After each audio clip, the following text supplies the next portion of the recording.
ചങ്ങായിമാരെ എല്ലാവർക്കും സുഖല്ലേ? ഞാനിന്ന് പറയാൻ പോകുന്നത് ഒരു സംഗീണി ചേച്ചിയെ കുറിച്ചാണ്. സിന്ധു ആയിരവീട്ടിൽ സംഗീകളുടെ സ്വന്തം സിന്ധു ചേച്ചി. സിന്ധു ചേച്ചി ഇന്ന് ഫുൾ കലിപ്പിലാണ്. കലിപ്പിൽ എന്നെല്ലാം പറഞ്ഞാല് കട്ട കലിപ്പിലാണ്. കലിപ്പിന് കാരണം എന്താ വെച്ചാൽ നമ്മളെ KEN കുഞ്ഞാമൂന്ന മാഷ് ഒരു കാര്യം പറഞ്ഞു. മാഷ് ആ കാര്യം പറഞ്ഞത് കേട്ടപ്പാട് നമ്മളെ സംഗീണി ചേച്ചി മൊത്തം കലിപ്പിലായി. ചേച്ചിക്ക് കലിപ്പ് വരാൻ വേണ്ടി നമ്മളെ കുഞ്ഞാമത് മാഷ് എന്താ പറഞ്ഞെന്നറിയാം. ഗസയുടെ പേരിൽ വായനശാലകൾ വരണം, സാംസ്കാരിക കേന്ദ്രങ്ങൾ വരണം, കടയുടെ പേരുകൾ ഗസ എന്നാക്കണം. ഇത് കേട്ടപാട് നമ്മളെ സിന്ധു സംഗിണി ചേച്ചി അങ്ങ് കലിപൂണ്ട് കലിപ്പായി ഒന്നും പറയേണ്ട മോനെ. അപ്പൊ തന്നെ ഒരു വീഡിയോ അങ്ങ് ചെയ്ത് ചേച്ചി കലിപ്പ് വന്നിട്ട് കുരുപൊട്ടി ചെയ്ത് ആ വീഡിയോ നമുക്കൊന്ന് കണ്ടിട്ട് വന്നാലോ? വാ. നമസ്തേ. ഇന്ന് കണ്ട ഒരു മഹദ്വാക്യം പറയാം. ഗസയുടെ പേരിൽ വായനശാലകളും സാംസ്കാരിക കേന്ദ്രങ്ങളും പലചരക്ക് കടകളും ഉയരണം. KEN. ഈ KEN കുഞ്ഞുമുഹമ്മദ് എന്ന് പറയുന്നത് ഇടതുപക്ഷത്തിന്റെ സാംസ്കാരിക പട്ടം കിട്ടിയിട്ടുള്ള ഒരാളാണെന്നാണ് മനസ്സിലാക്കുന്നത്. അങ്ങനെ മാത്രം മനസ്സിലാക്കിയിട്ട് കാര്യമില്ല. ഈ KEN കുഞ്ഞാമൂന്ന് പറഞ്ഞാൽ ഇടതുപക്ഷം മാത്രമല്ല, കേരളത്തിൽ എല്ലാവരും ബഹുമാനിക്കുന്ന ഒരു മാഷാണ്. ഇദ്ദേഹത്തിന് കുറച്ച് വിവരവും വിദ്യാഭ്യാസവും ഉള്ളതുകൊണ്ട് സംഘികൾ ഇദ്ദേഹത്തെ ബഹുമാനിക്കൂല. അത് ഇദ്ദേഹത്തിനും കുഴപ്പമില്ല, നമുക്കും കുഴപ്പമില്ല. നമുക്ക് ചേച്ചിയുടെ അടുത്ത കലിപ്പിലേക്ക് പോകാം. വാ. അപ്പൊ കുഞ്ഞു മുഹമ്മദ് ഖാൻ, ഈ ഇസ്രായേല് ഗസയിലേക്ക് കയറിയത് എന്താന്ന് വെച്ചാല് ഹമാസ് ഭീകരര് ഇസ്രായേലിൽ കയറി അടിച്ചിട്ടാണ്. അവരുടെ ആരാധനാ ദിവസമോ ആഘോഷ ദിവസമോ മറ്റോ ഈ ഹമാസ് ഭീകരർ കയറി പെണ്ണുങ്ങളെയും കുട്ടികളെയും ഒക്കെ മേഞ്ഞ് കുട്ടികളെ പിടിച്ചു കൂട്ടിലാക്കുകയും പെണ്ണുങ്ങളെ പിടിച്ചുകൊണ്ടുപോയി കൂട്ടബലാത്സംഗം ചെയ്ത് ചതച്ച് കൊന്ന് പ്രദർശിപ്പിച്ച് അതൊക്കെ വീഡിയോ എടുത്ത് ആഘോഷിക്കുന്നതും ലോകം മുഴുവൻ പ്രദർശിപ്പിക്കുന്നതും ഒക്കെ നമ്മൾ കണ്ടതാണ്. ചേച്ചി ഇപ്പോഴും ഒക്ടോബർ 7 കള്ളക്കഥയും വിശ്വസിച്ചിരിക്കുന്നു. സംഘികളും ക്രിസംഘികളും കുറെ അടിച്ചു വിടുന്ന ആ കള്ളക്കഥയിൽ ഇങ്ങനെ വിശ്വസിച്ചു പോകുന്നു. എന്നിട്ടൊരു സ്ത്രീയായ ചേച്ചി പറഞ്ഞു കേട്ടന ഇസ്രായേലിലെ സ്ത്രീകളെ ഹമാസ് മേഞ്ഞു. നടക്കാത്ത കാര്യമാണെങ്കിലും ഒരിക്കലും ഒരു സ്ത്രീകളെ പറ്റിട്ട് അങ്ങനെ പറയാൻ പാടില്ല. അങ്ങനെ പറയുമ്പോൾ തന്നെ ചേച്ചിയുടെ നിലവാരം എന്താ നമുക്ക് മനസ്സിലാവുമല്ല. നമുക്ക് ചേച്ചിയുടെ അടുത്ത തകർന്ന സംഘി നിലവാരത്തിലുള്ള വീഡിയോയിലേക്ക് പോകാം. വാ. അപ്പോ ഇപ്പൊ ഇസ്രായേൽ തിരിച്ചടിക്കുമ്പോ വംശീയ ഉന്മൂലനം, വംശഹത്യ എന്നൊക്കെയുള്ള ഇരവാദങ്ങളാണ് എല്ലാവരും പറയുന്നത്. പക്ഷെ ഈ ഹമാസ് ഭീകരരെ ആരും തള്ളി പറയുന്നില്ല. ചേച്ചി ഇതൊന്നും ഇരവാദല്ല. ചേച്ചിക്ക് അത് മനസ്സിലാകാത്ത എന്തുകൊണ്ടറിയാം? ചേച്ചി സംഗിണി ആയതുകൊണ്ടാണ്. നമ്മളിതിങ്ങനെ പറഞ്ഞുകൊണ്ടിരിക്കേണ്ട കാരണം എന്താ വെച്ചാല് പലസ്തീനിലെ കുഞ്ഞുങ്ങളെയും ഗർഭിണികളെയും ഇസ്രായേലിലെ ഭീകരർ ഇങ്ങനെ കൊന്നൊടുക്കുന്ന സങ്കടം കൊണ്ട് മാത്രമാണ്. ആ സങ്കടവും വേദനയിലും മനസ്സിലാക്കണമെങ്കിൽ നമുക്ക് മനുഷ്യത്വം വേണം. ചേച്ചി സംഗിണി ആയതുകൊണ്ട് ചേച്ചിക്ക് അതില്ല. അതുകൊണ്ട് ചേച്ചിക്ക് ആ വേദന മനസ്സിലാവൂല. ചേച്ചി പിന്നെ ഹമാസിനെ കുറ്റം പറഞ്ഞു. ഓക്കെ, ഹമാസിനെ ആണെങ്കിൽ ഇസ്രായേൽ ഹമാസിനെയല്ലേ ആക്രമിക്കേണ്ടത്?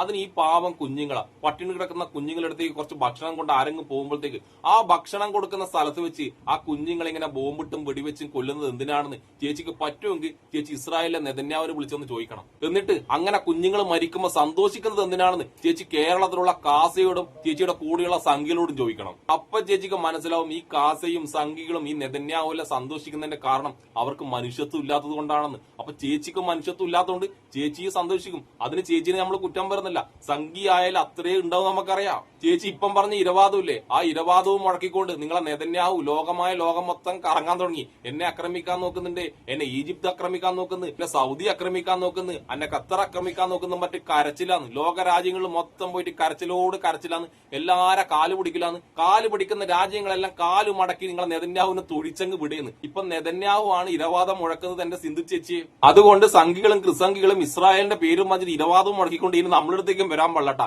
നമുക്ക് സംഘിണി ചേച്ചിയുടെ അടുത്ത തള്ളിലേക്ക് കിടക്കാം. വാ. പക്ഷെ ഈ ഭാരതത്തിലേക്ക് നോക്കൂ. കാശ്മീരിലെ പെഹൽഗാം എന്ന സ്ഥലത്ത് പാവം പിടിച്ച മനുഷ്യരെ, ടൂറിസ്റ്റുകളെ മതത്തിന്റെ പേരിലാണ് കൂട്ടക്കൊല ചെയ്തു കളഞ്ഞത്.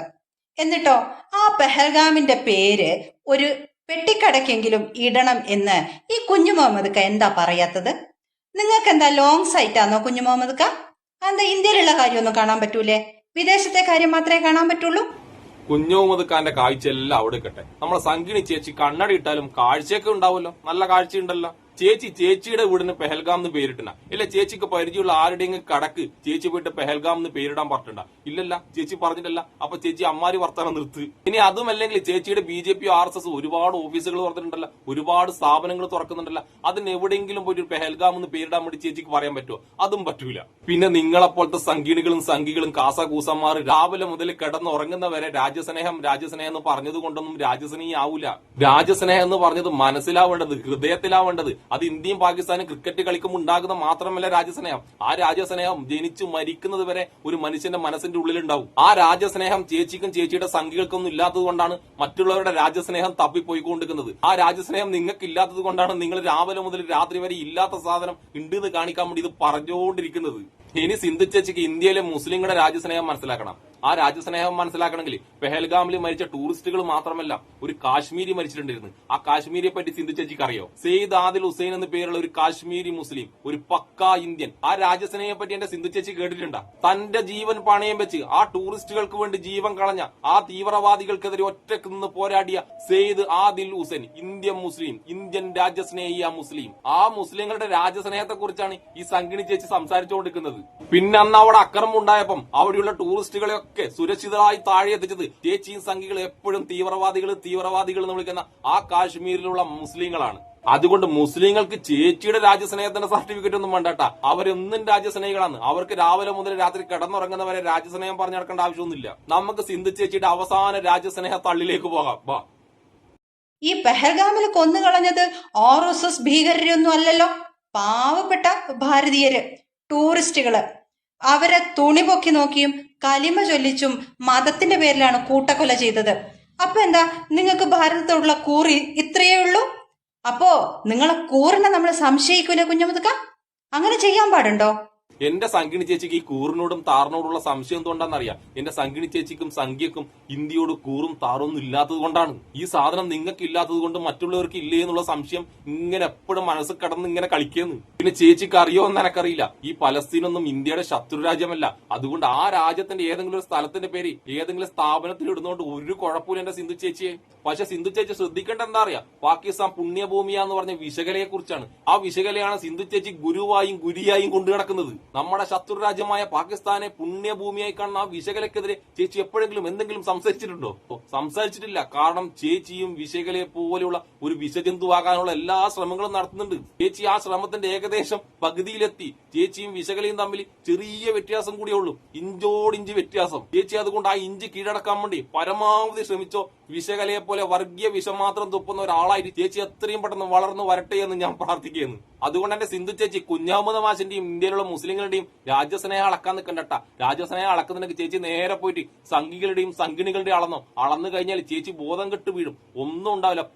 പൂജ്യമായിരിക്കും രാജ്യസ്നേഹം. വിത്ത് ചേച്ചിയുടെ അടക്കം പൂജ്യമായിരിക്കും രാജ്യസ്നേഹം. ചേച്ചിക്ക് അറിയോന്നറിയില്ല, ഇന്ത്യയിലെ മുസ്ലിങ്ങൾ ഇന്ത്യക്ക് സ്വാതന്ത്ര്യം നേടിത്തരാൻ വേണ്ടി ജീവൻ വരെ കളഞ്ഞവരാണ്. പക്ഷെ ചേച്ചി ആരാധിക്കുന്ന ടീം എന്താ അറിയാം? ജീവന് വേണ്ടി രാജ്യത്തെ ഒറ്റിക്കൊടുത്തിട്ട് മാപ്പ് പറഞ്ഞ് വെറുതെ മാപ്പ് പറഞ്ഞിട്ട് പിന്നെ പുറത്തിറങ്ങിയിട്ട് ഞാൻ ഭയങ്കര രാജ്യസ്നേഹിയാണെന്ന് പറഞ്ഞു നടന്ന ടീമിന്റെ പിൻതലമുറയാണ് ചേച്ചിയും ചേച്ചിയുടെ സംഘികളും. അത് മനസ്സിലാക്കിക്കൊണ്ട് മാത്രമേ രാജ്യസ്നേഹികളായ മുസ്ലിങ്ങൾക്ക് നേരെ വിരൽ ചൂണ്ടാൻ പാടുള്ളൂ എന്റെ സംഘിണി സിന്ധു ചേച്ചി. ചേച്ചി എന്തായാലും നിർത്തേണ്ട, കുറച്ചും കൂടി വർഗീയത കേട്ടി വിശകല ടീച്ചറെ തോപ്പിക്കുന്ന രീതിയിലുള്ള വീഡിയോ ചെയ്തിട്ട് വാ. അന്ന് നമുക്ക് വീണ്ടും എന്നെ സിന്ധു ചേച്ചിയെ സന്ധിപ്പാം. അപ്പൊ എന്നെ ഇഷ്ടപ്പെടുന്ന എല്ലാവർക്കും എന്റെ ഒരു നല്ല സുലാൻ.